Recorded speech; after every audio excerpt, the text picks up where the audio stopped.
Yeah. Okay. Okay, so we are live. Yep, we are live. Keeps getting me to try to come out to Arizona.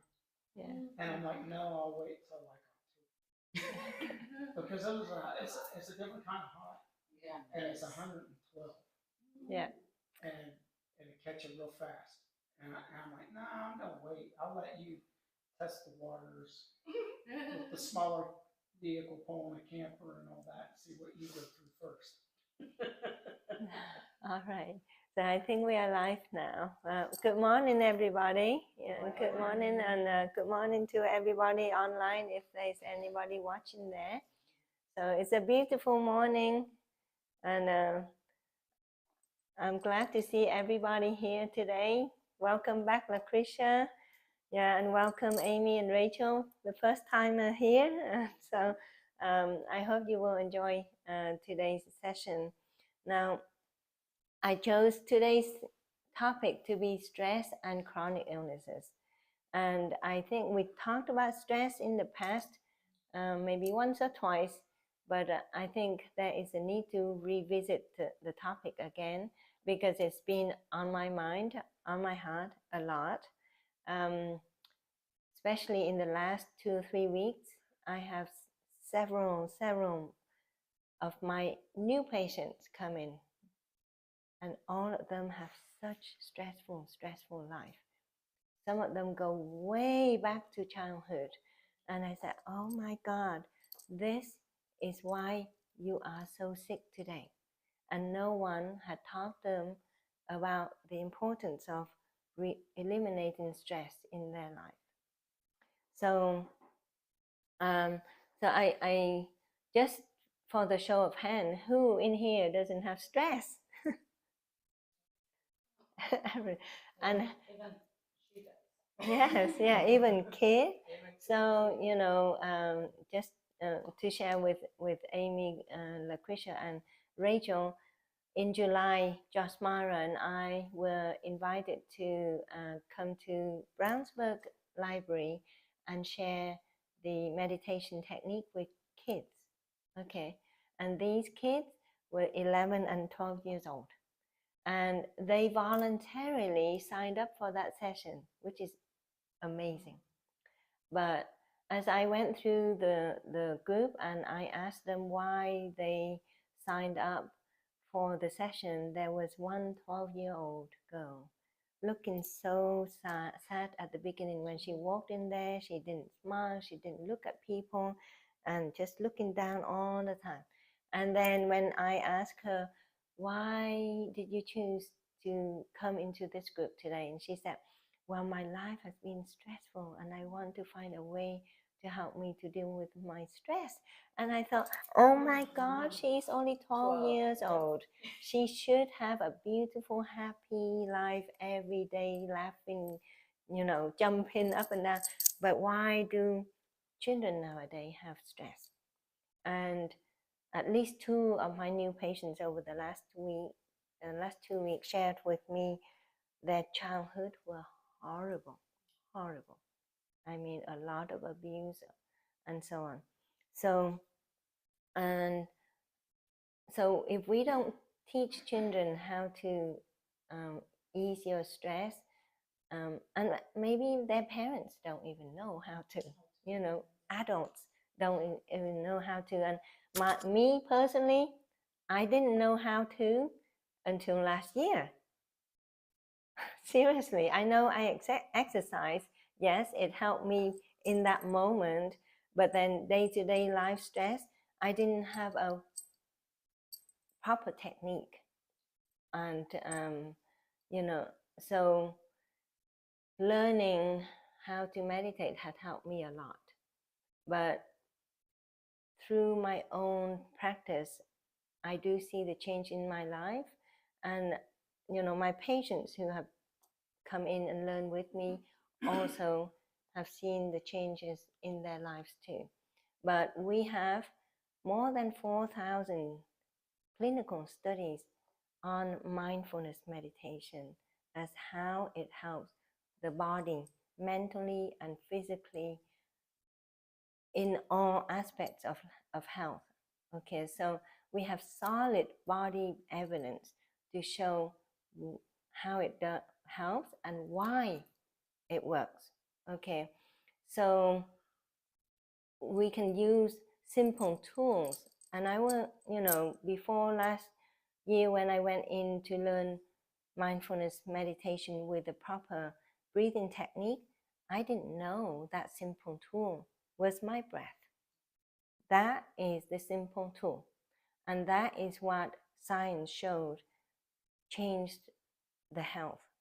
But when you practice with your breath, that's not enough. Okay, because you got, yes, in that moment of stress, you can use that simple tool to calm down your stress response. But always, you have to have the right mindset. You have to combine the right mindset and the breathing to get the best outcome. So when you combine the breaths with gratitude, that works the best.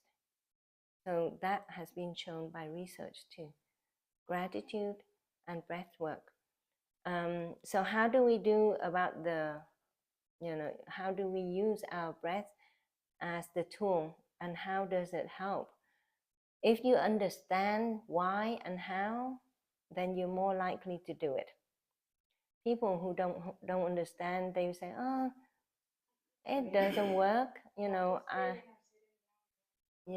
I breathe all every day. How come I'm still in? If you tell me I breathe, I'm 3 times. So every minute we breathe. How many times?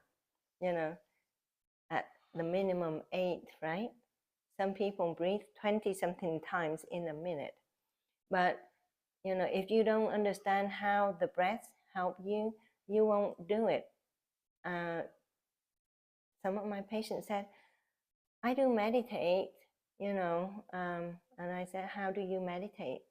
Well, I listen to the music and I pray and I read the Bible or read the Buddhist scripture, etc. But that does work to some extent, but doing those things doesn't do one thing that the breath does. Okay, the breath, when you do it correctly, it activates your parasympathetic nervous system. Reading the Bible doesn't do that. Reading the Bible, breathing normally doesn't do that. Okay, maybe it does to very tiny amount. So in our body, we have this autonomic nervous system. And there are 2 branches of that autonomic nervous system, the sympathetic nervous system and the parasympathetic nervous system. And they are innately, genetically, always are active to some extent. Okay, they're always, there's not a moment that one branch is completely shut off. But the balance between these 2 autonomic systems is what is what influences your health. Okay, now talking about stress response involves the activation of the sympathetic nervous system. That's the nervous system that makes your heart rate goes up, your blood pressure go up, and you start to sweat and so on. Okay. And then the parasympathetic nervous system is the calming side of the nervous system. It will dampen down that stress response. So if you have heightened sympathetic nervous system stimulation, you will have that stress response. Cortisol hormone being produced, adrenaline hormone being produced, and down that pathways, you will have chemicals, neurotransmitters that influence the cellular function. So it goes deep down into the cell, okay? And then it goes deep down into your genes. All of these chemicals and hormones influence your gene expression. So every time you get into this fight or flight reaction, remember every single cell in your body is affected. every single cell, down to the genetic level, down to your DNA. Okay, so when the parasympathetic nervous system gets activated, the body will produce different kind of hormones. Okay, endorphins, oxytocin, and all of these neurochemicals that affect the cells in a different way. And again, these chemicals, molecules, and hormones, they also influence your cellular function. Again, it goes down to the cellular level. They also influence your gene expression in a different way, opposite to the other one. Okay, so is there any benefit to stress? No? Who believes that stress is beneficial? Yes. So Amy and Lucretia, certain type of stress is beneficial for the body. You know, it is a response that protects us in situation of danger, right? You have to have the response to run away from from danger, right? So that is what we call acute stress response. Okay, acute stress response is beneficial. Not only that, it allows us to do things to escape danger, but the acute stress response in itself also help to boost your immunity. Okay, so Sean has been sharing with us in the last few weeks that he takes ice bath. Okay, so and I said, okay, how does it work? But it works. Why is that? You jump into an ice bath, it's a stress response. Okay, so then your body suddenly go into this unfamiliar, shocking environment. Fear. Yeah, so then this acute stress response gets stimulated, and then that heightens the immunity, so makes it strong. So when by doing that, actually his immune system is getting stronger, allowing him to kill bacteria and viruses and parasites much effectively, right? So that's how the acute response helps you. But the chronic stress response is damaging. We don't need to have chronic stress response, but the chronic stress response, the constantly elevated cortisol and adrenaline levels in your body will gradually get you down the path where you start to develop chronic illnesses. Okay, so we're talking about chronic illnesses. Apparently, at least 75% of the symptoms that the doctors try to treat come from stress. So stress leads you down the path of many chronic illnesses: hypertension, coronary artery disease, diabetes, thyroid disorder, adrenal, fatigue, all of that. So if you know that stress, chronic stress response leads to chronic illnesses, you know how to help yourself to reverse your illnesses, right? So lots of people go to the doctors thinking that they need a pill to treat their illnesses. We don't have that magic. Well, we do have medication to suppress the symptoms, but not cure. They're not the cure. Cure means, just band-aids, yeah. So being cured means that you have no symptoms in the absence of medication. That is the cure. But most of the chronic illnesses, diabetes, hypertension, thyroid disease, and this and that, if you go to the doctors, you get the medication will, modulate this, modulate that, this block that, and then the symptoms will be dampened But if you try to get off of that medication, what happens? Yeah, the disease, the symptoms come back. That's not the cure. That means that you depend on that medication to control your symptoms, but your disease is still there. But if you don't get to the root cause, so you identify the root cause and knowing that the stress is the big root cause of many illnesses, we need to bring the stress down, control that. So we have the tool in here, right here, that is the breath. And each time you take a deep breath in and your diaphragm lowers, you activate that parasympathetic nervous system. Okay, so you breathe in slow and deep, and then you breathe out slowly. That simple tool is going to bring down the sympathetic nervous system activity and increases the parasympathetic nervous system activity as well. So the more you put into practicing that breathing, the quicker your body is going to heal. Okay, so, and I'm not saying that breath work will cure all, right? So if you have chronic illnesses due to nutritional deficiencies, you still have to address that, and you know, and other causes too. So identify the causes, but stress breaks down your gut barrier, right? So we now know with research that chronic stress is going to break down the gut barrier, which means that you develop leaky gut. So we start to hear about the leaky gut recently a lot because the research in the recent years has led to that theory being true.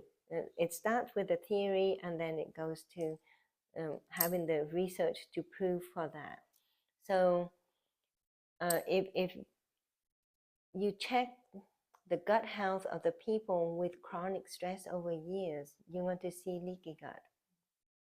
And the Professor Fasano at Harvard University is the one who identified that marker for the leaky gut. So now we can tell who has the leaky gut. But when you have the leaky gut, what happened? What happened to the gut? What caused it to become leaky? What does leaky mean, right? Leaky means that it's no longer tight, right? So the stress causes the two things that stress does that damage into your body. One is that it dampens your immunity. Okay. Two, it makes these tight junction between the gut cell to break down. And when those tight junctions break down, it releases this compound called zonulin. And then we measure that level, the zonulin level. So the higher the zonulin level, the more leaky your gut is. Okay, but what happens when the tight junction break down? You've got a gap. The gap between the gut cell open up. Now the gut is a tight barrier that protects us from the outside world, right? So if you think about it, the inside of the gut is connected to the outside world, right? Through the mouth and so on. And that gut lining should be very, very tight to keep out all the toxins and the waste product and the bacteria and the viruses and parasites. Now, when you have the leaky gut, it opens up and everything enters your body through those gaps. Toxins, parasites, bacteria, viruses, and even large food particles. So you know what? When it opens up, so the food, before it gets down to the micronutrients that the body will absorb and use, the large food particles start to leak through, go through these gaps into the bloodstream, and then go everywhere, right? First organ it goes to is the liver. So when you have the leaky gut, the liver is going to be sick. Why? Because the liver is the organ that receives all of those toxins through the gut. And then the liver is sick, it cannot do its job, and then you end up with other things. But you also get unwanted organisms entering your body, so you have this chronic smoldering infection going on. Who feels good with infection? Nobody. So oh, I'm so fatigued, I'm achy, you know. So the toxins released by the unwanted organism is going to make your body unhealthy, achy, stiff, right? So that's how you feel sick with chronic illnesses. So that we know now with clinical research that chronic stress break down the gut barrier. So so how do we treat, people who develop autoimmune diseases and inflammatory diseases due to the leaky gut? How do we treat it? We have to address the stress. That has to be part of their treatment plan. So, and the people who don't control their stress, they end up with the leaky gut. The leaky gut leads to the food sensitivity, because the large food particles come through and your body doesn't know what to do with it, and it reacts. So you develop food sensitivity. This is why, years ago I could eat this, but now when I eat it, I feel bloated and, I feel heavy and I gain weight. That's how, right? So if you know how to breathe, you know how to at least heal yourself or improve your health. Even if you don't have a chronic illness, if you breathe properly, you're going to improve your health. You have more energy, you have deeper sleep, and so on. Now, when you have stress and anxiety that you are aware, what do you do? How do you bring it down? Sean, how do you bring it down, your stress? Breathe. Yeah, breathe. But how do you breathe? Get nice. You'll breathe. Yeah. So I promise you, it will teach you how to breathe the right way. Yeah.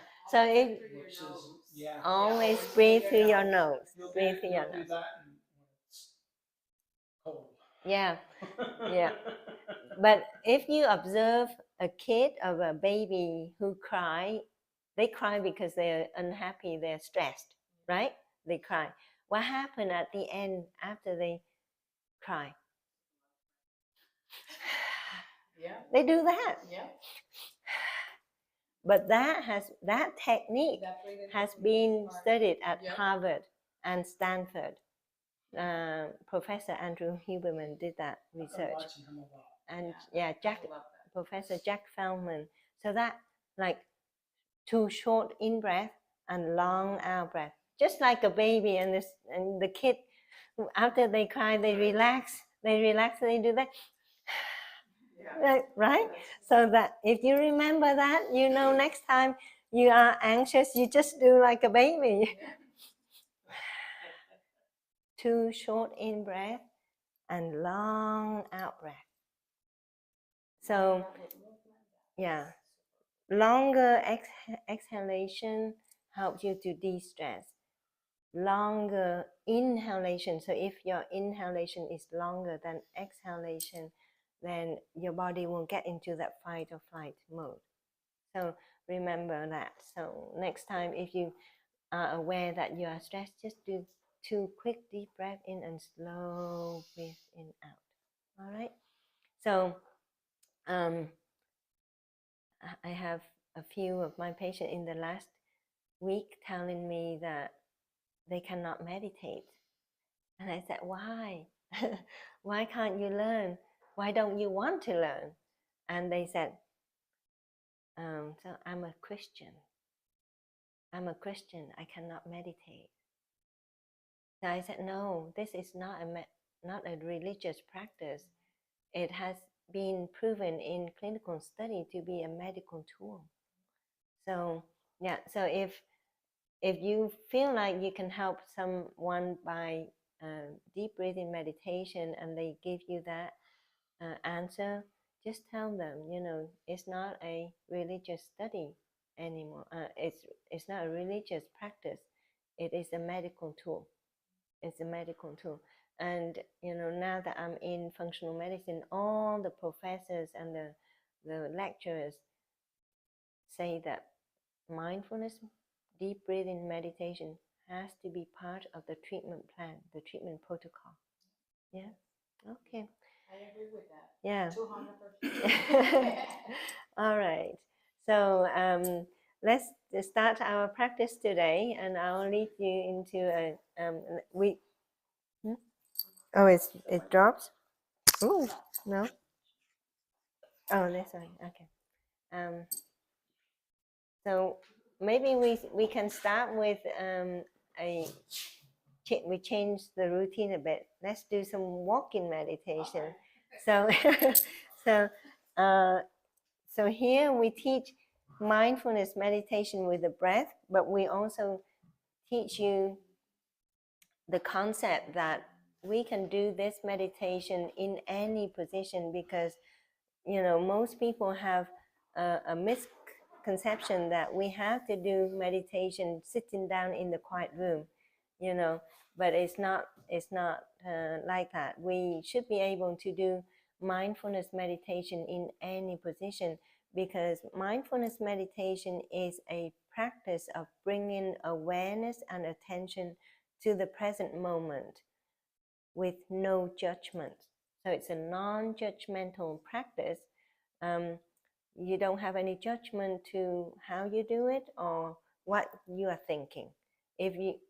As long as you are aware and just be with the awareness. Yeah. Okay. So let's do some walking so we don't get tired of sitting down for too long. Because I see Sean changing position a lot. So,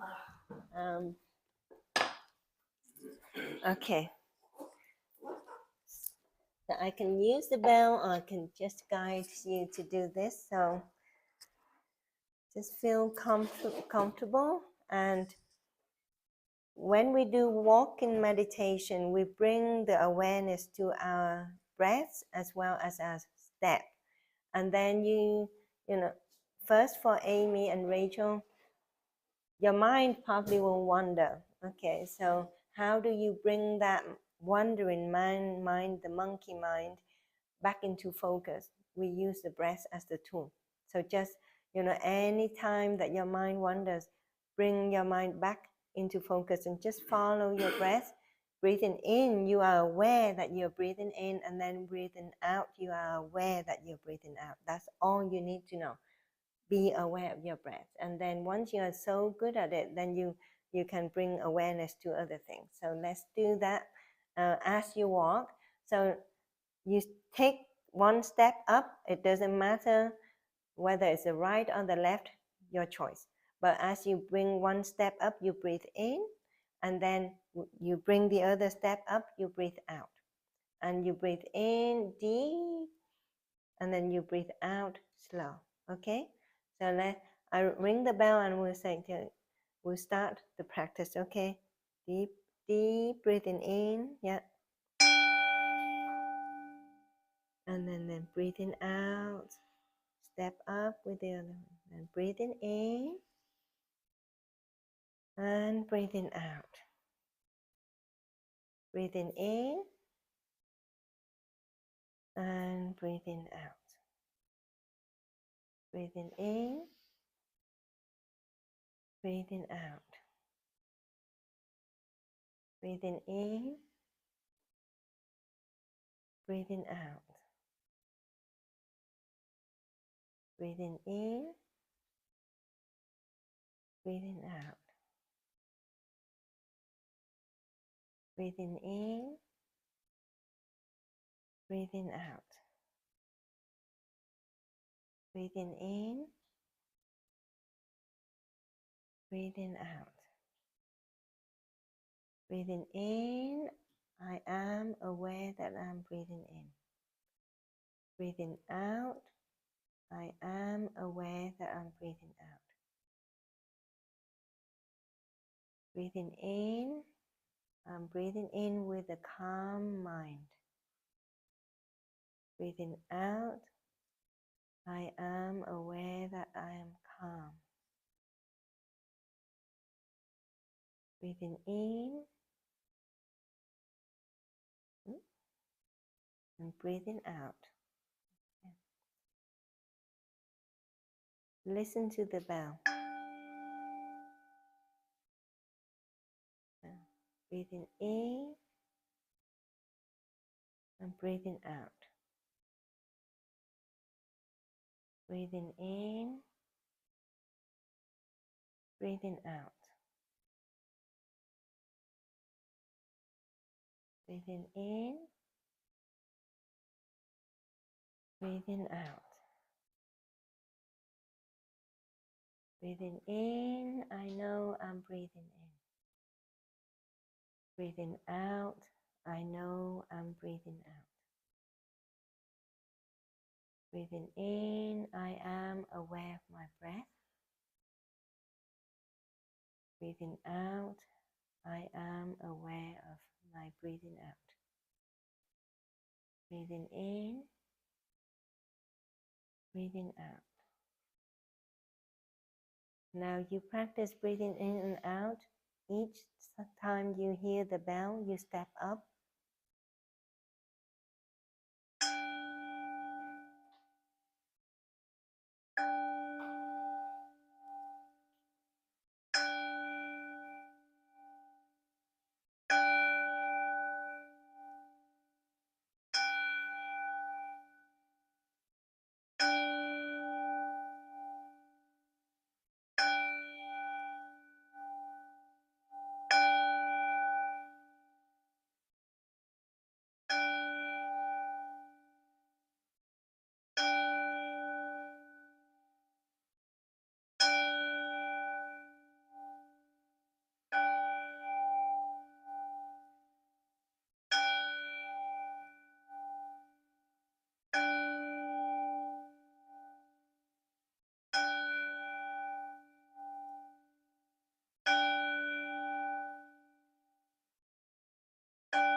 Don't forget to deep breathing in and out.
With a few more steps, we're returning to our seat.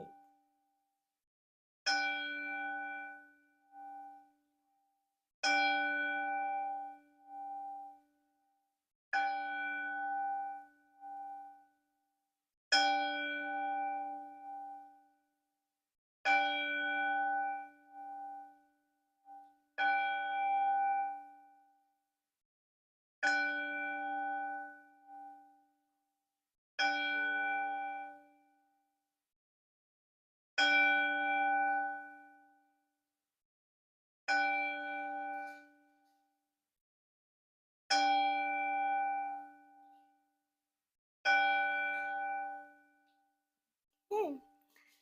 So that is our walk-in meditation practice. So it gives you an idea that when you walk, you can bring awareness and attention to the present moment, to your breath. So how's your experience with that, Amy?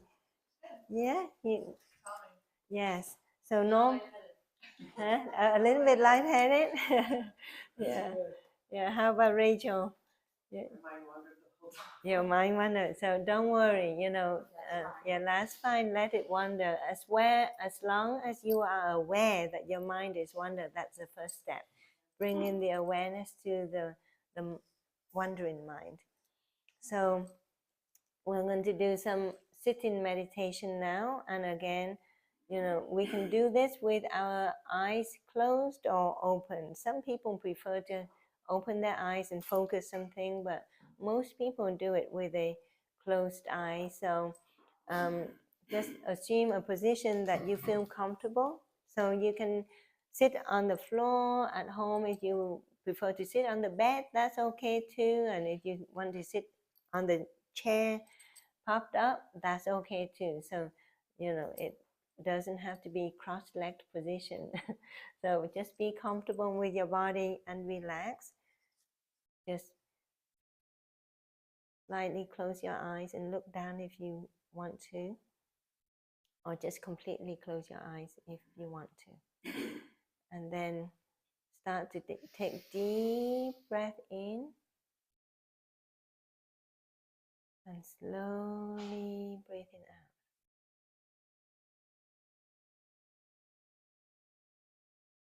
Deep breathing in and slowly breathing out.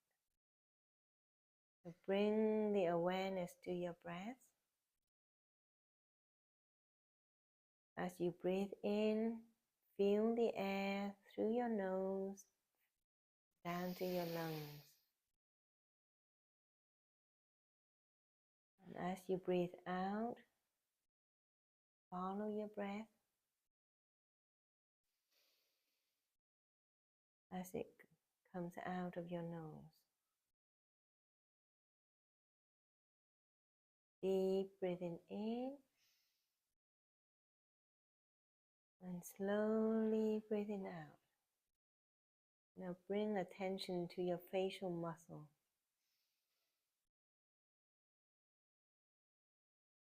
How your forehead feels. How your cheek muscles feel.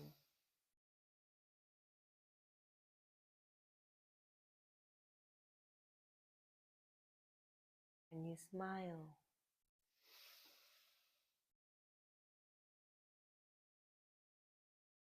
Deep breathing in, slowly breathing out.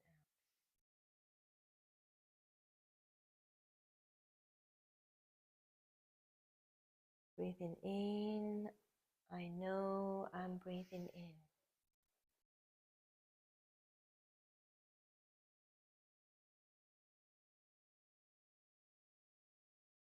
Breathing out, I know I'm breathing out.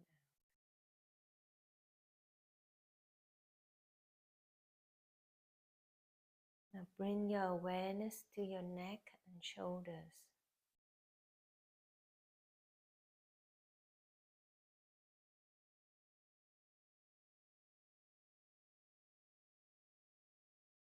Breathing in, breathing out. Are your neck muscles relaxed?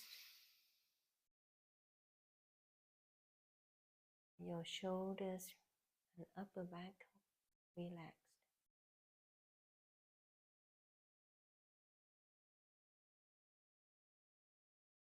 Deep breathing in, slowly breathing out.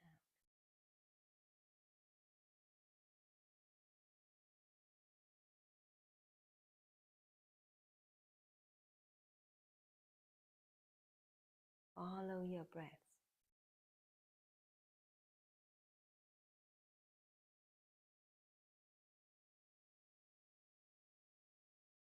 Deep breathing in. I'm grateful for this fresh air that I'm breathing in.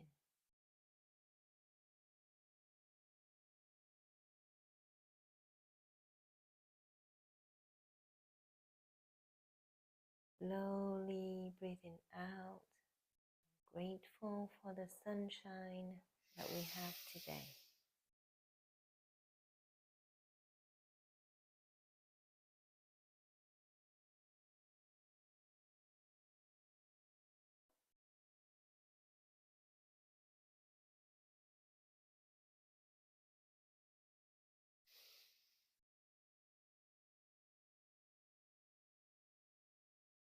Deep breathing in, slowly breathing out. Bring the attention to your lower back. You're sitting up straight and relaxed.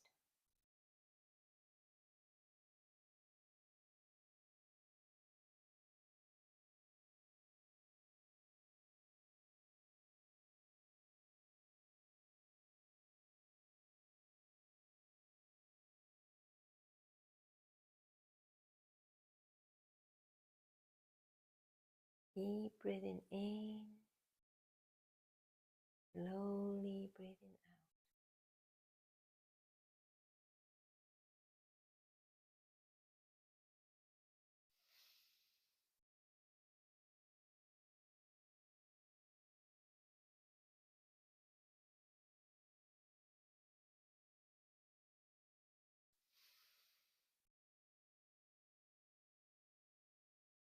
Breathing in, I am aware that I am breathing in.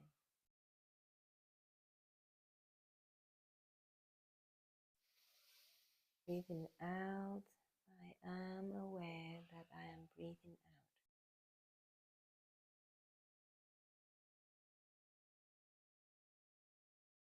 out. I am aware of the present moment.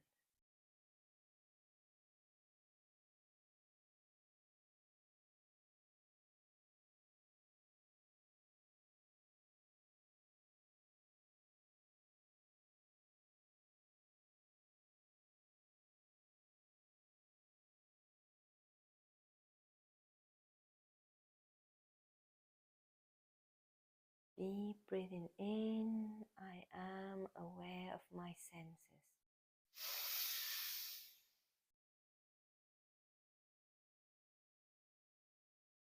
I hear the birds chirping.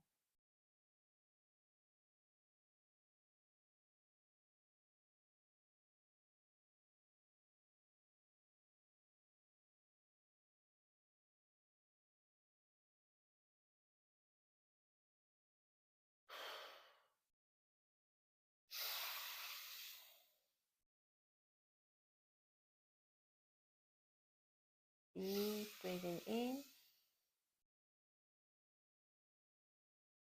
and slowly breathing out.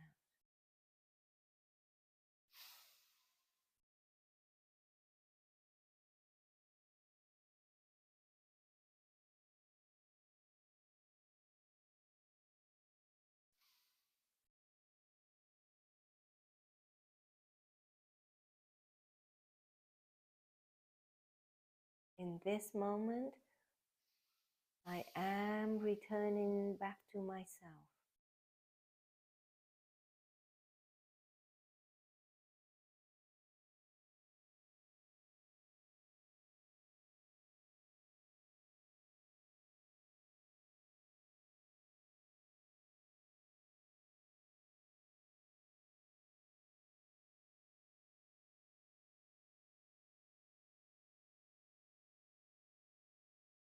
With each breath, I bring awareness to myself and my senses and my thoughts.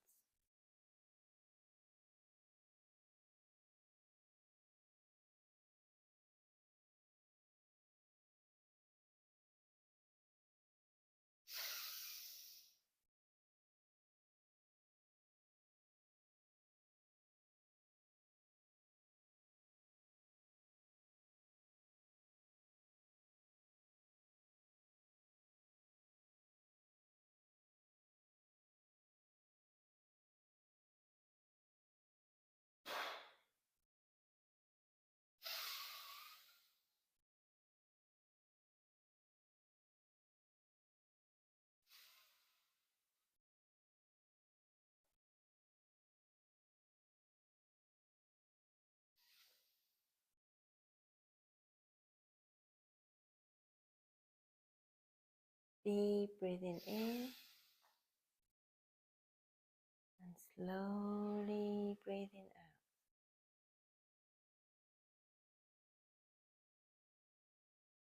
With each breath, I bring awareness to my surroundings.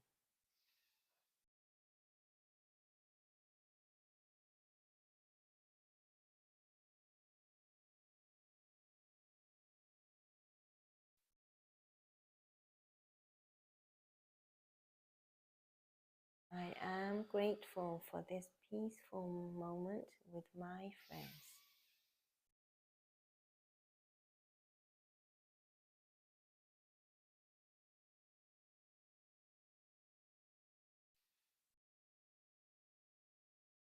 Together, we are living this moment in complete awareness.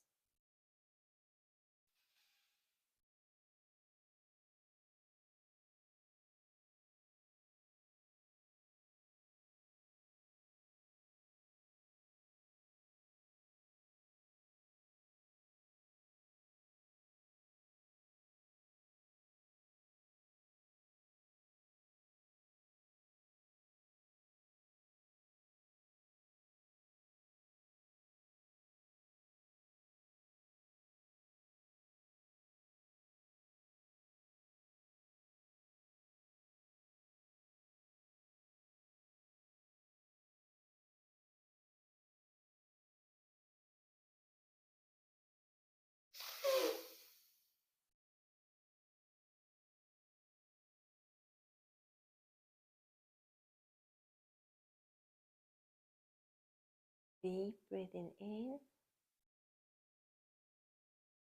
and slowly breathing out.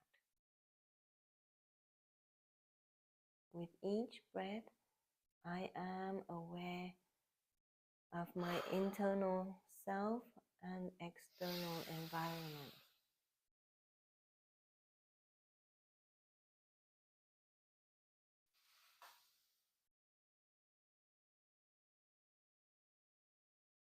I bring the mindfulness practice in my life at the present moment.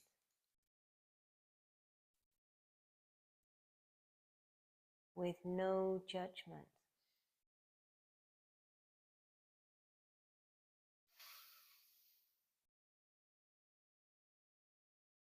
There is no right or wrong in this mindfulness practice.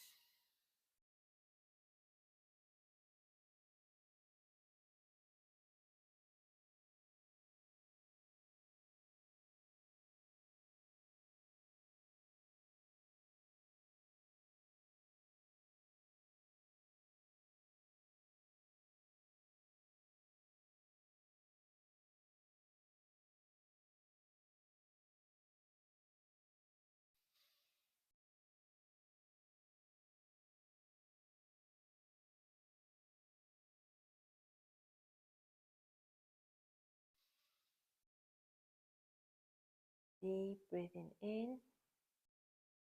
I am aware of my chest rising.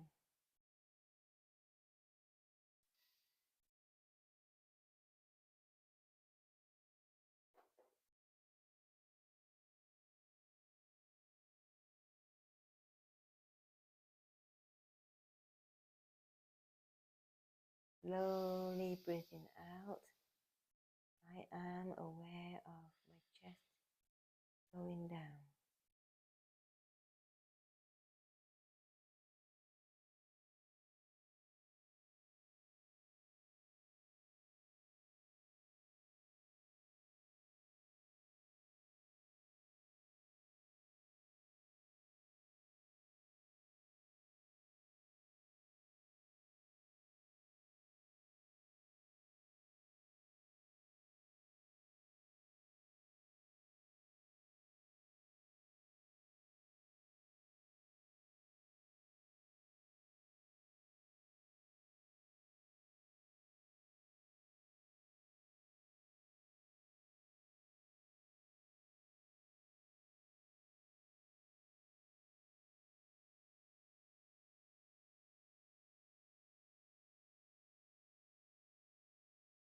With each breath,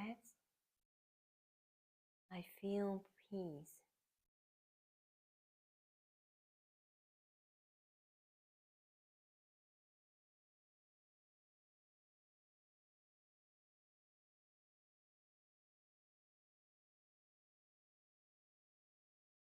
With each breath, I let go of all of my worries.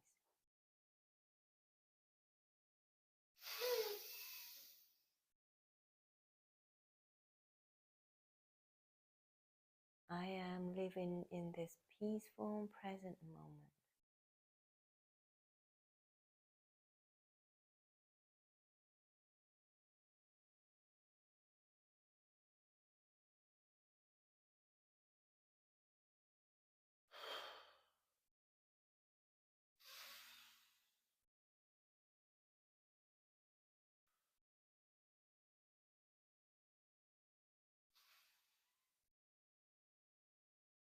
With each breath, I am grateful for every second of my life.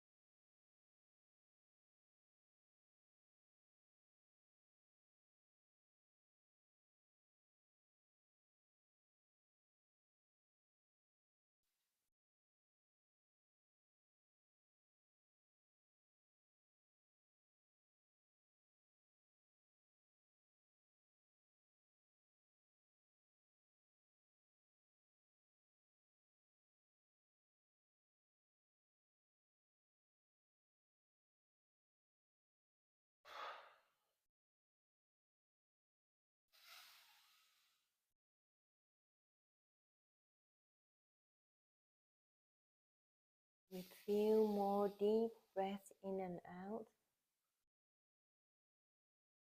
I'd like you to bring the attention back into the room.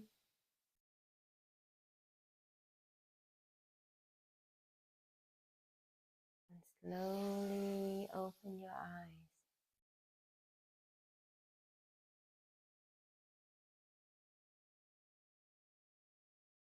And start bringing awareness to your hands and toes and move them if you want to. Okay. Okay, so that is sitting meditation.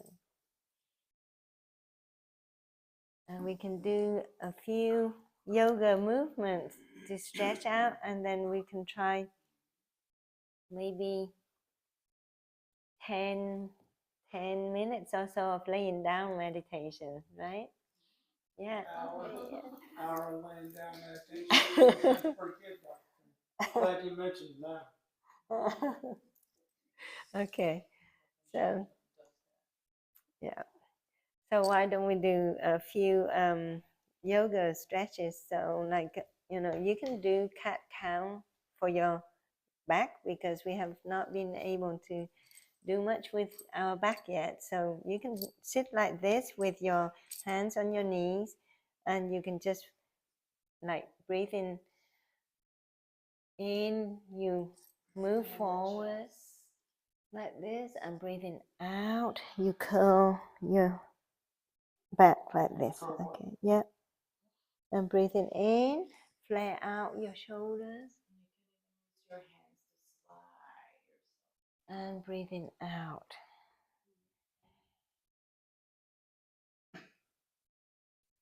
Breathing in. And breathing out. So you can feel your spine curving and straightening. Very good for your spine and your neck. Okay. Just breathing in and breathing out. And you can just do it very slow, like a dancing move. Okay, and one more, and then we'll do. And breathing out. Okay. Now we can stretch up like this too, because so go up with your hands, fingers intertwined like this, and then breathe in with your arms up. Breathe out, lean to one side. Breathe in, go back up, and breathe out to the other side. Breathe in and out to the right, and breathe in and breathe out to the left. Now breathe in, go straight up, and this time you twist. Breathe out, twist to the right, and breathe in, back to the center. Breathe out, twist to the left, and breathe out, back to the center. Breathe in, twist to the left, breathe out. Oh, I think I got it wrong. Breathe in, straight up, and breathe out, twist. Okay. And you can do this. Now your arms get tired, right? So breathe in, up, breathe out, bring it down to the back of your head. Okay. And breathe in, go up, and breathe out, and down to the back of your head. And one more time. Breathe in, and breathe out. Good. Okay.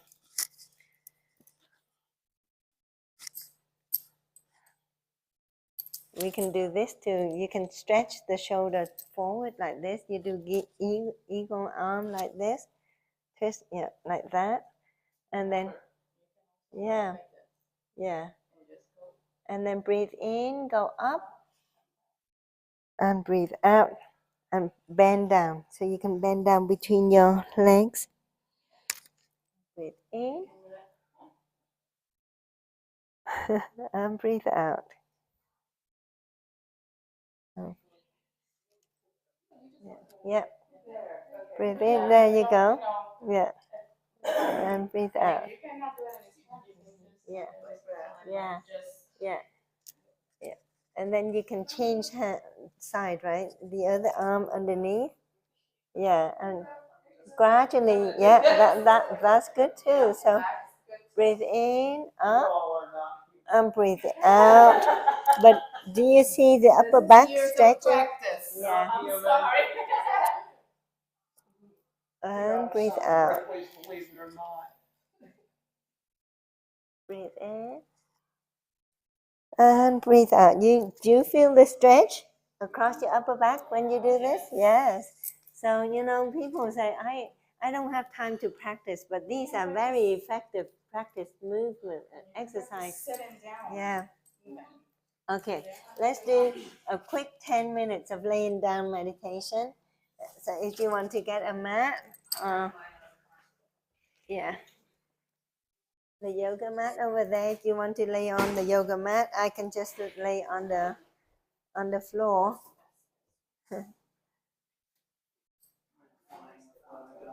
Hmm?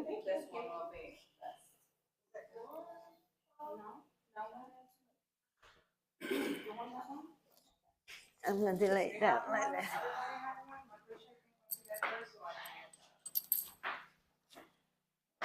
So this will show you how you can meditate in the laying position in bed at night or first thing in the morning when you wake up in the morning and you look at the ceiling and you start to meditate, right? It's not how it goes, Dr. No? You hear the alarm clock and you go, oh no, not again. But if you get the mindset, you are able to do it. Yeah. Trust me. Yeah. And just lie down for a couple of minutes there and breathe and be grateful for a brand new day. And Yeah. just fine. Yeah. Again, remember the breaths are our tools. So when you meditate, bring awareness to your breath. Breathe in deep and breathe out slow. Okay. So just assume a comfortable position on your mat. Doesn't matter how the legs and the arms are positioned, as long as you feel relaxed and comfortable. Okay. And then again, you can close your eyes or you can open your eyes and look at fixed things. I'm looking at the ceiling right now. Okay. And again, start taking deep breaths in and out. Deep breathing in. I know I'm breathing in. And slowly breathing out. I know I'm breathing out. I am aware of this present moment. Beautiful moment. I am seeing the sunshine outside. And I'm taking it all in. I let my body totally relax.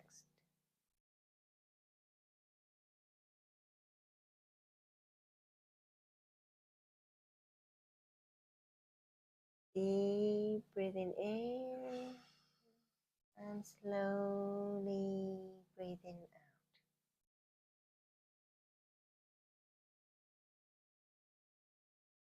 Now imagine that you are laying on the beach somewhere or by the waterfall somewhere.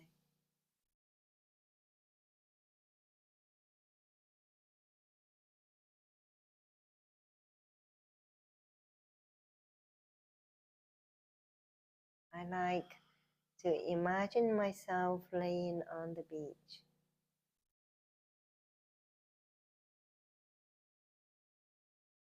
A little bit close to the water.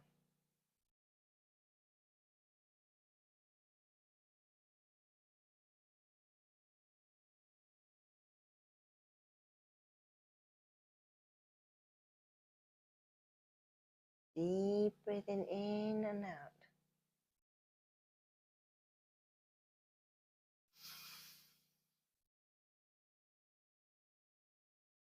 Now I'm imagining that the sea water is slowly rising.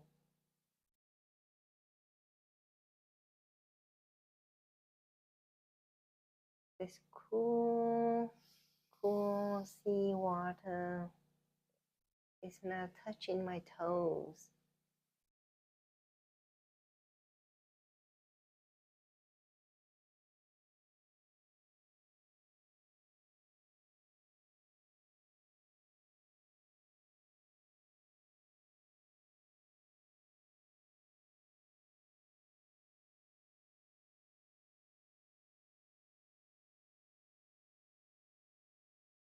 I'm breathing deep and slow.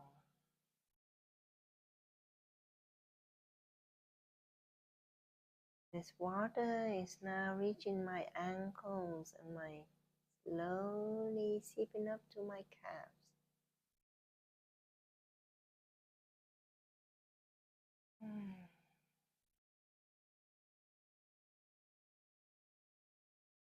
I'm bringing the awareness to my skin on my calves. How my skin feels at the moment.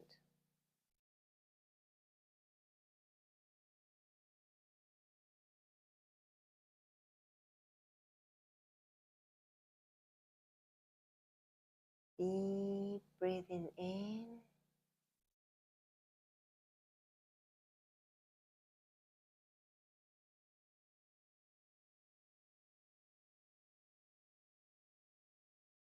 Slowly breathing out.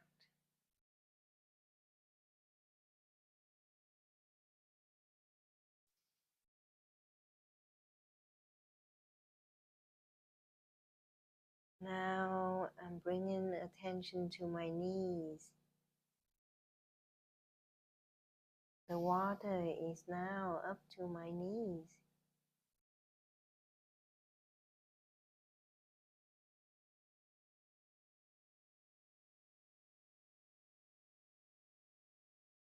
I'm so grateful for the pair of feet, the ankles and the knees.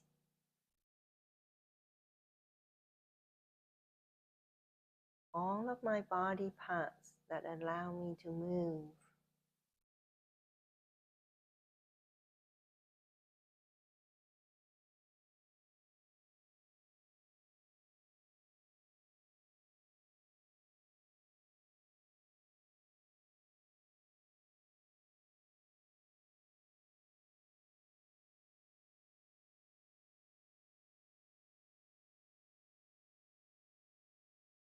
In this moment and with each breath, I am aware that I am allowing my body to rest.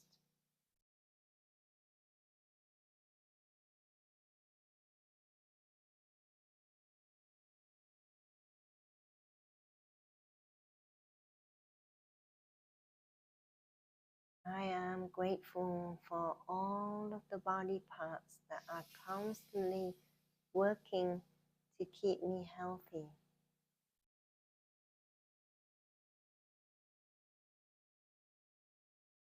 With each breath, I am aware of my responsibility now to nurture my body and take care of my body.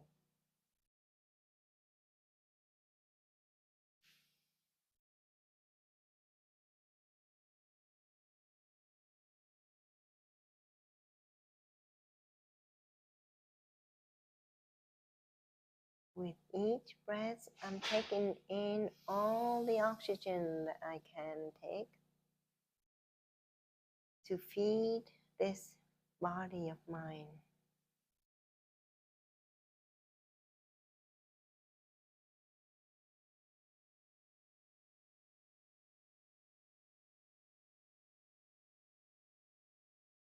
I am now aware of the water touching my abdomen and my chest.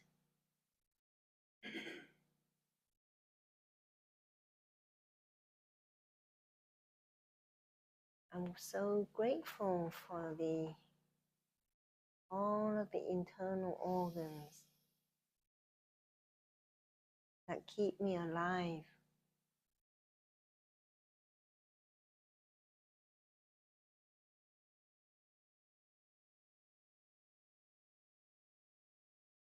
With each deep breath that I'm taking in, I bring the oxygen to all of my cells.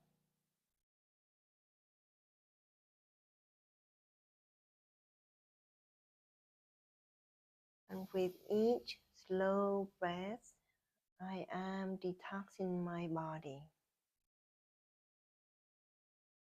I let go of the toxins.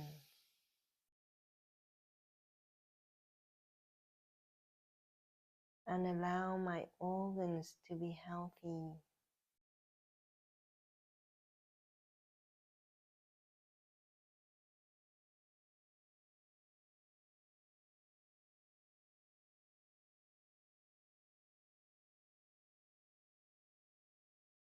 I enjoy this moment.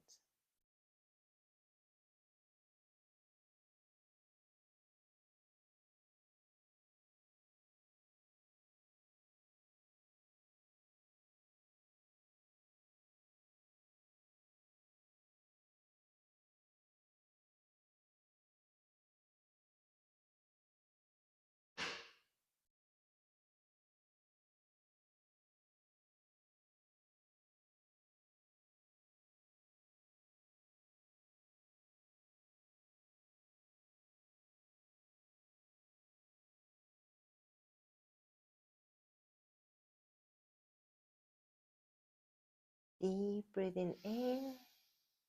I know I'm breathing in.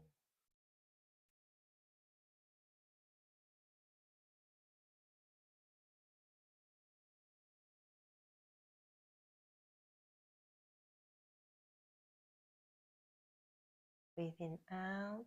I know I'm breathing out.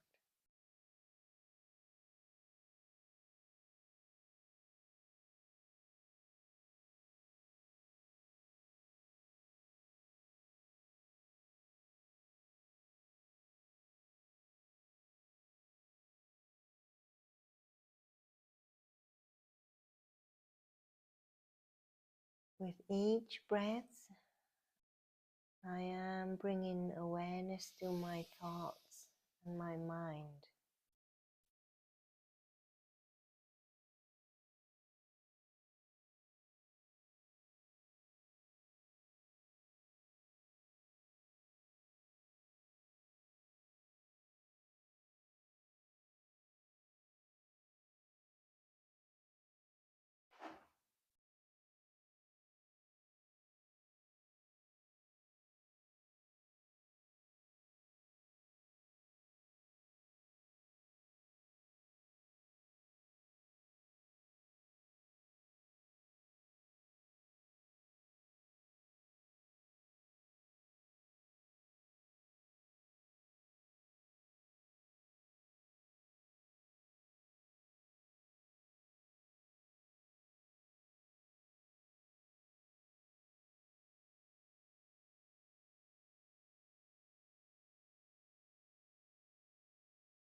Deep breathing in. I know I'm breathing in. Slowly breathing out. I know I'm breathing out.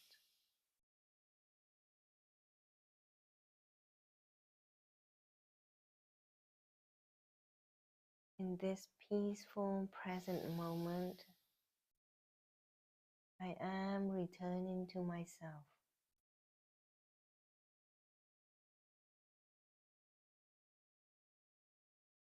I'm seeing what my true self is.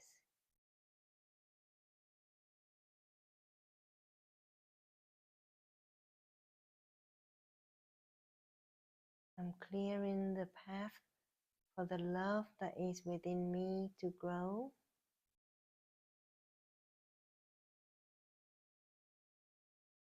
I'm clearing the path to allow the compassion that is within me to grow.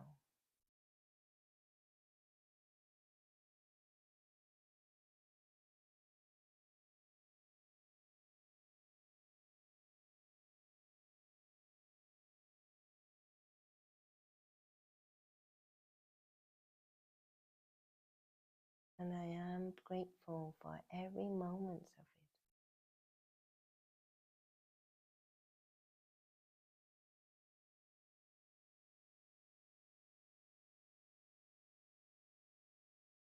Now I'm sending out love and compassion to the universe with each of my breaths.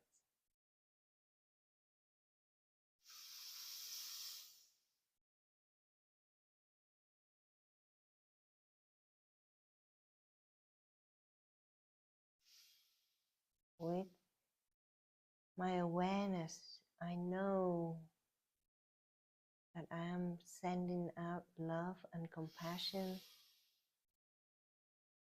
to my loved ones, to my friends, to my neighbors,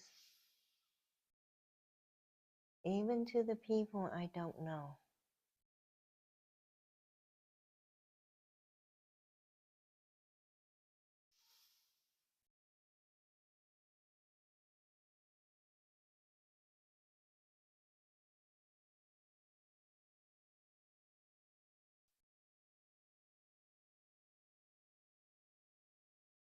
And I will carry this love and compassion with me throughout the day.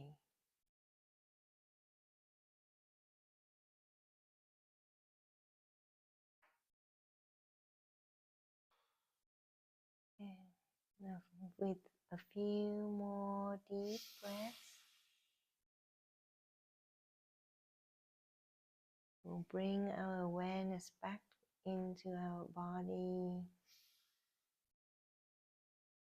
and wake up into the room.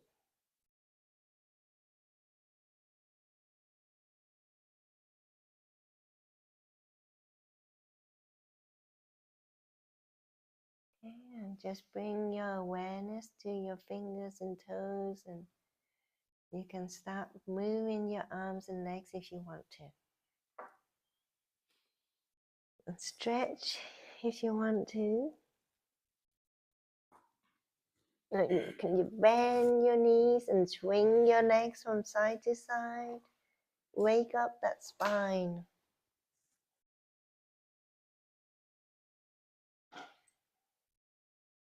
And some of us may have a problem sitting up right away, so you turn to your side, left side or right side, it doesn't matter. Turn to your side with your knees bent and support your upper body with your hands. So put the upper hand down on the floor and then push yourself back up that way, okay? And then turn like that. There you go. So that is the end of our practice today. So, now you did anyone fall asleep? No, that's good. That's good. When the first time I practiced laying down meditation with a monk, I fell asleep. But yeah, But if you don't fall asleep, it means that you're doing good because you are actually aware and awake. So mindfulness meditation is about being aware and awakefulness, right? So that's good. So we come to near the end of the session. So every practice, we have a few minutes to ask everyone to share the experience that you have today. So who volunteers to go first? Oh, Paula. Okay. Thank you. Yeah. So how was your experience today? I say this is one of my most favorite ones. Really? Oh, Yes. Thank you. What is it? What about it that is your favorite? Having him here. Oh, what's his name? His name is Dallas. Dallas? Yes. Oh, okay. Yeah. So you have companionship.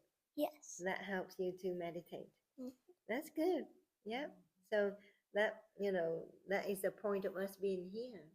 We can practice at home, but when we have companionship and do it together, it's much more effective, right? We get a lot more out of it. Yeah. Yeah. But Okay. I also had my smelly ring. Okay. So your smelly ring. Why is it smelly? Because of these beads, and I put lavender Oh. oil in them. You made the ring yourself? Oh, wonderful. Yes. So that is another tool, isn't it? Mhm. So that is your tool. Yeah. So it helps to calm your, it's a nice smell, right? It's just a nice smell, so it helps you to calm down as well. Yes. Okay. So that helps me to bring a point as well. And that point is that we can use whatever tool we need to practice meditation, right? Yeah. So it's not just your breath, it's your companionship and other tools like this smelly ring. So thank you for sharing. Yeah. So Paula is 9 years old, and she's been practicing meditation since how long? Since I was 3. Oh, wow! With her mom. Yeah. But she is so stable. She's my favorite. Yeah. I think the students Yeah. will. But she Yes. actually, yeah. But Paula helps her friends at school too, don't you? Yeah. So we practice meditation not just for ourselves, right? Yeah. We practice for ourselves, and then yeah, and then yeah. So you make your parents very proud. Yeah. So we learn for ourselves, and then we use the skill that we have to help other people too. So such a good example. Yeah, thank you. Now, who volunteers I can next? go next. Oh, you You're can go right next to me. Let me go next. Okay. Yeah. Well, so, I okay. will say, in regards this little one right here, that she's our youngest one. Our oldest one is 21, and getting the other ones just to sit is very much hard, even though they have their own minds and they know the benefits that mindfulness meditation could bring into their lives. They acknowledge that, they're very well aware of it, but it's like, I don't have time to do it.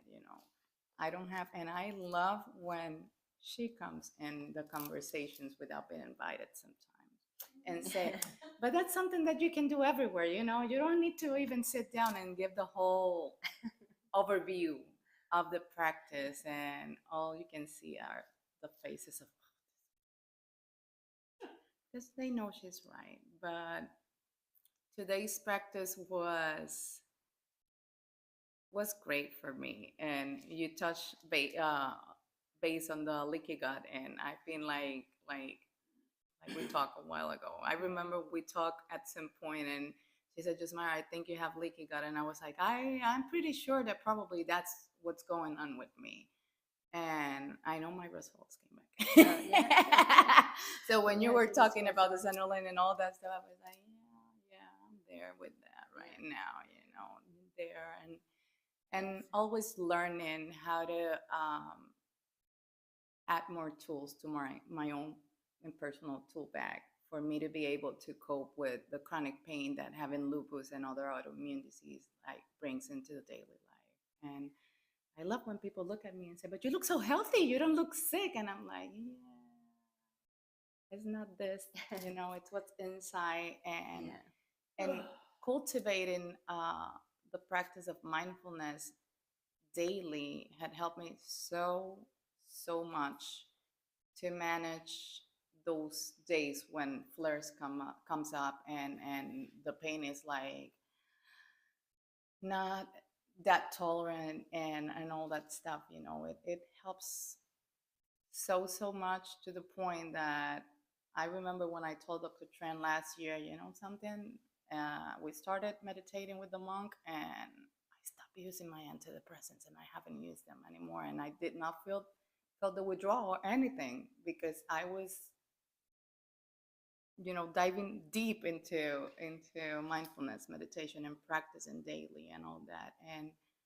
And the fact that we all have this available and we don't use it because we're so skeptical, because we think it's religious, because it doesn't align with our beliefs, and it's so much misconception and misunderstanding, I will say, of what a truthful and daily practice of mindfulness meditation is. That if everybody will give it a try, they will just won't stop doing that, and we'll be like trying to get everyone into it, like we've been doing.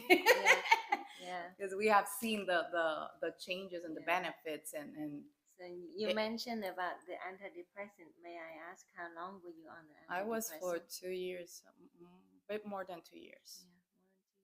More than 2 years. The first visit you came to me, it was in control. No. The antidepressant did not control her depression. No. I was taking that because I have, I was like, okay, this is what they gave me, but it wasn't helping. It was, I was like, all the time. So, and it meditation I said that mindfulness meditation has saved my life fully. And I love to say it because I feel that way, and I can show it out and express it out as well. But with with each of us, as we get better and better at it, we continue to practice. We still benefit. We continue to benefit. When you stop practicing, you lose the benefit. Yeah. But it's like it's a commitment you do with yourself, and if you're committed to just, you know, make yourself feel better and have an easier, you know, life. It's all worth it. It's worth it just to take a couple of minutes of your day and step back and be like, okay, this is my moment just to breathe and to be with myself. It's worth it. Thank you. Thank you. Thank you for sharing. So maybe, Lucretia volunteers. Okay.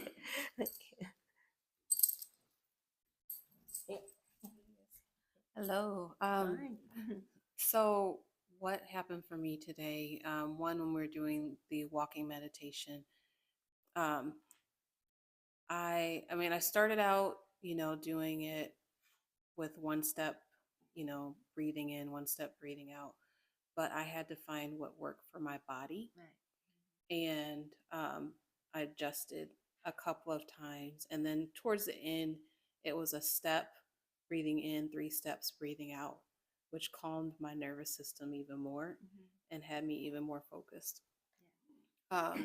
As far as like the laying meditation, it was funny because I thought I was hearing a phone like buzzing, but then it kept going, and my body is like, okay, so I'm just going to accept this, because that's what we have to do when we're meditating, accept what's around us. Because if we reject it and we resist it, of course it's going to persist and it's not going to give us that peace that we need. But just accepting it as more of like my heartbeat, and in that I received some downloads of what I needed to do in my life. And I remember when you said you were meditating early on and you received the download of this to do this center. And I mean, that's just something that's really encouraging too, is just to realize that meditation not only gives you that peace of mind, but also increases your mind and expands to what you need to do in your life. Thank you for your sharing. So thank you for clarifying the fact that you don't have to be structured, rigid in your practice. Yeah, you can be flexible and find whatever that works for you. But when the monk taught us how to do walking meditation, he taught us how to, step one foot up and the other foot up, in and out. But eventually, when we get into that, I did the same like you. Normally we walk very fast, but when you really have time to do the slow walk, then you do that one step up, one step up, one step up. I think it's a lot better because it allows us to slow down and enjoy the ground. But more normally, we like, I do some meditation practice during the day at the office as I walk from room to room. When I bring the awareness, I started, okay, I'm aware, I'm breathing, but I walk very fast. So my breathing doesn't go with my steps, but I'm aware of my breath and my mind as I walk. Yeah. So that's good. Thank you. Get in the practice towards what works best for each of us individually. But I believe it's listening to our bodies and just embracing and taking in what works for us. Yeah. So, non-judgmental, Exactly. non-judgmental and flexible. Without judging that maybe it doesn't look the same as the first one, but it's okay because each experience is unique and different. Yeah. Okay. Well, I'm sitting next to Judy, so Judy's like, no. How was your practice today? I feel very good today. Yeah. Very relaxing. Very relaxed. Yeah. That's good. Yeah. I just need to be here every weekend. Every weekend, but That's you right. you Just still find practice my during the day, moment. right? During the week, I mean. Like I say, not so much, but I will try to do here and there when I'm working, when I'm driving, when just do it a little bit here and there. Yes, yeah. But I'm still Judy is doing it. normally very calm already. Yeah. She's very calm. Yeah, very happy all the time too. Not all the time, but yeah, Yeah. I Yeah. yeah. Yeah. I try to remember that. Yeah. Okay, meditation. Okay, calm myself. Yeah. Thank Okay. you. Yep. Yeah. Love Thank to you. be here. Yeah. So, shall I go to you, Rachel, and then Amy? Yeah. So it's the first time I've ever done anything like this. Yeah. So as you know, I just met Dr. Tran this week because my husband has been dealing with rheumatoid, what we thought was rheumatoid arthritis, for a number of months, and we weren't getting the answers that we wanted. And so we went to Dr. Tran for a second opinion, and truly you gave us hope, especially for him. He was, when we got home, you just gave us hope. Now, doing something like this will be very, very hard for him, and he was going to come today, but he wasn't feeling well. The mornings are bad, but I knew that it was something I wanted to try. Maybe to also be example for him, but I needed it too. You know, just the stress of having to watch what he's going through was more than I ever anticipated. In general, my mind jumps anyway a lot. So this was not super easy for me, but I could tell that with practice, I really feel like I could make some big changes in my own stress level and my own focus. So that's really my hope. That's my hope. Yeah, thank you for coming and joining us with the practice. And thank you for trusting in what I said.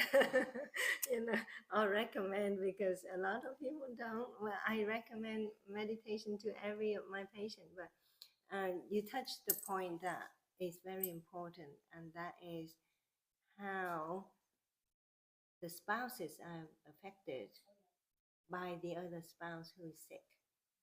Okay, so, and then, so the spouse who is not sick has to take care of the spouse who is sick. Now, yeah. And then what happened when that spouse stress level is constantly going on and on and on? What happened? They get sick, and then the two of them are sick, and now who take care of them, right? Yeah. So I'm so proud of you for taking the step to take care of yourself, so you can take care of your husband and the family. But you are like a pillar in the family. You need to be strong. Yeah. I mean, he really has leaned on me a lot more than I ever have experienced before, in a totally different way. But he even just at times says, "Will you please just sit with me?" Yeah. And that can be as stressful, excuse me, as the other times that you think are out of control. Just like you said, just trying to be the grounding rod for him. Right. Yeah. So. Because my husband would go in and out of AFib. My husband has AFib, and he would go in and out of AFib. And the first time he went into AFib as a physician, of course, I've seen this many times, but when it involves my own loved ones, it was scary. It was scary. And the first time it happened, I didn't have meditation as a tool.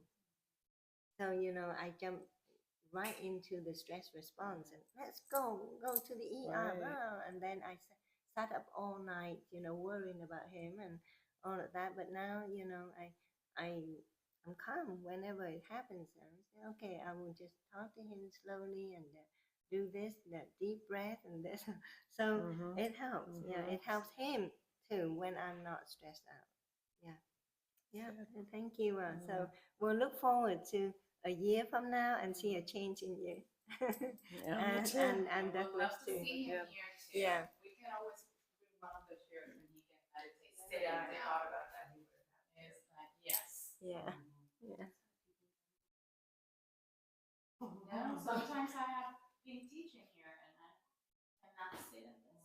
grab a chair and I sit Yeah, in the chair and yeah. I teach and I Got take it. the class sitting because Mhm. working that day properly. And you see how Sean is sitting When cross we legged. started, Sean couldn't even sit like that. Yeah. Of how bad his pain and everything was, and you could hear him breathe through his pain. At some point, I had to stop sitting down next to him because I'm also an energy worker and I absorb a lot of things from people. I was like, Sean, I love you so much, but I cannot keep like, swallowing your stuff like I was. Yeah. It was hard. It was hard for Yeah. me, and seeing his improvement is like just awesome. Yeah. Just be able to see it. So how was your practice today? It was very peaceful. Mhm. Yeah, it was great. Yeah. Do you see the difference from practicing on your own at home and being in the group?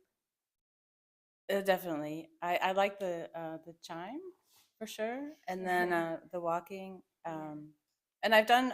I guess I was thinking about it. I have done some meditation. Well, okay, I've done some practice my breathing. Yeah. For a couple years, and so I just wasn't sure I could sit still for very long. And Yeah. so no, it was great. I feel like I learned a lot, and it's very calming. Yeah. Yeah. So hopefully with the right, mindset and practice, you're going to see great results. Like it comes with time, and the more time you put into it, Mhm. the better you feel. Yeah, it's Yeah. reminding myself to do it too. Yeah. It's but it's definitely good. I try to teach my kids to do it because I definitely feel the benefits of it, and Yeah. then it is practicing it though, so that it becomes regular, something Yeah. that you don't have to remind yourself to do. Yeah, I Yeah. try to teach my children too, but I don't think they just think I'm into something that is. Mom's in the food. Something mom is doing. Dad is gonna get it. Yeah. Whatever. Yeah. Mom is doing that. No, I don't want to get Yeah, there. that's Even mom's though- thing. That's not my thing. Yes, even though they Yeah. they could know like from other places, the internet, social media, whatever, they see like there's people practicing and the benefits they share and all that stuff, they will refuse to do it because that's a mom thing. Yeah. Well, thank you for sharing. And I'm going to go to Sean next. And Sean is Sean. Douglas needs to meet Sean. Oh yes. Okay. Douglas needs to meet Sean because Sean's medical story is like a miracle by meditation. Okay. And I don't know if you went to get your CT scan yet. No, Not they yet. won't let me get it till How come? I think September. I think they have it scheduled. till Yeah. September. Yeah. So maybe you can show us here your hands.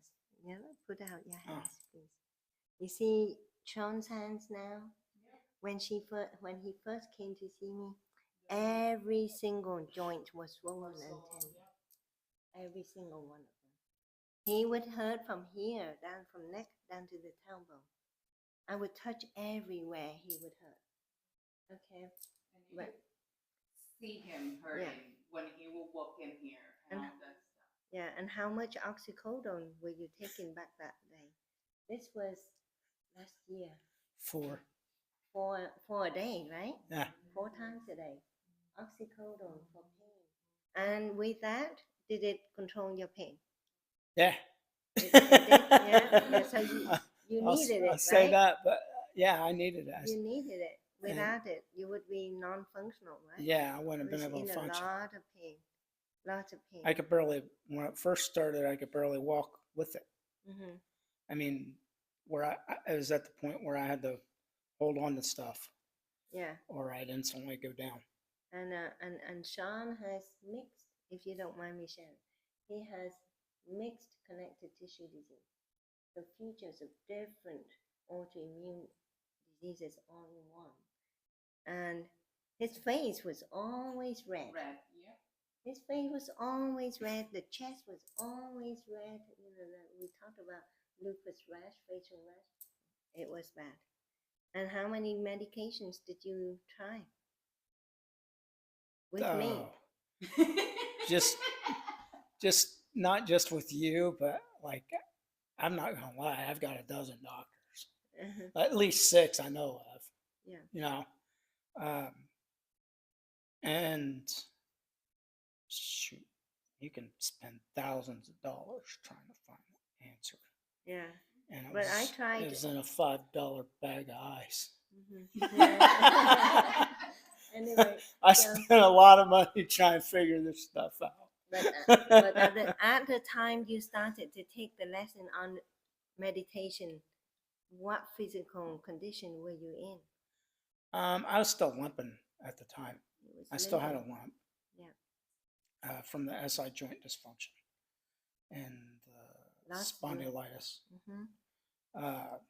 Lots of swollen joints, right? Every joint that I examined would hurt. Yeah. Tender joints everywhere, swollen joints everywhere. And what happened? It went into his lungs. Okay. Both mid lobes and lower lobes on both sides shown on the chest CT. And I said, oh my God. Oh my God. You know, it involved the lungs. What's the lifespan? What's the lifespan? I had a friend at work that got that. We worked in the same place, both had the same. You need to symptoms. get him in here. But no, he died. Oh. Sad story. Well, that's Brad was a good my guy. point, right? People with lung involvement don't have long life to live. No, they don't. 5 years, 10 years max. We don't have a single drug that reverses that. Not one. We have a new drug that came out that if the patient is lucky and respond, it will stabilize the abnormality, but not reverse. Not reverse. So I said to Sean, we need this. Well, you already had a lung doctor, right? Yeah, got the lung CT scan and pulmonary function test and everything. And I said to Sean, I said, your joints are all swollen and tender. Well, you know, I need to step up, put you on medication, but this medication is going to suppress your immune system, make you sick with infection. And he said no. He flat out refused no, because he wanted to continue to work, and the environment was so dirty. So he refused. And I said, well, the last option is for you to learn how to meditate. And we have research evidence showing that it helps the health. But I've never had a patient with lung involvement doing meditation. But he took my word. He went into the class and learned and started to practice. And what happened? So he started to practice in March of last year. Initial chest CT scan was in November of the year before that showed involvement of both mid lobes and lower lobes. I repeated the chest CT scan in September of last year, 6 months after. The abnormalities in the mid lobes was gone. Okay. Fast forward 18 months, I think you introduced something else lately, like ice bath, but I think the improvement we see in the blood and the chest CT was way before that. Yeah. Way before that. And this year, I mean, I barely hear any crackles in his lungs anymore. And the swelling in all the joints have gone down, the swelling. And he's having more movement in his joint. He couldn't really sit cross-legged. But so, you know, I just said to I said to Sean recently, I need him to do that chest CT so I can write his case up as a case report. Yes. As to how, you know, how the body can heal if you have the right mindset. And okay, so at the time he was, he started this meditation practice in March. He was on 3 medications from me, trying to dampen down this autoimmune inflammatory disease. And how many medication are you on now? Blood Basic pressure. hyper from me.